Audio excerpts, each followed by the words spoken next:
लोगोफोर आरो बुंदोंमोन गेजेराव मोनसे गोदान मिउजिक भिडिअनि आपडेट लाना फैलायबाय। बे मिउजिक भिडिअनि टाइटेलानो जादों बुंहांबुं आरो बे मिउजिक भिडिअआव जों सिद्धार्थ बर' आरो फुजि बसुमतारी बिथांमोनखौ फाव खालामनाय नुनो मोनगोन। बे मिउजिक भिडिअआव मेथाइखौ रोजाबदों सोमखोर दैमारि, कनसेप्ट आरो डिरेक्सनखौ खालामदों बसुमतारी बिथां आरो डिअग्राफि आरो प्रडाक्टखौ खालामदों अनसु बसुमतारी आरो नोंथांमोना बे मिउजिक भिडिअखौ लेहेर फिल्म प्रडाक्शन इउटुब चेनेलाव नुनो मोनगोन।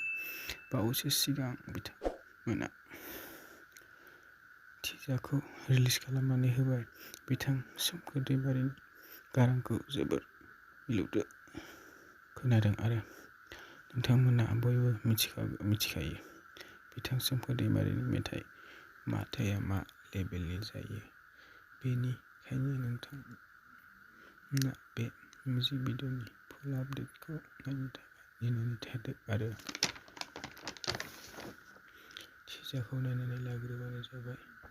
आरो बे भिडिअनि लिंकखौ डिसक्रिपसनाव होना दोनदों। नोंथांमोना डिसक्रिपसनाव थांनानै नायनो हागोन। आरो भिडिअखौ नायनानै मोजां मोनोब्ला आंनि चेनेलखौ लाइक, शेयार, साबस्क्राइब खालामना गालाङो।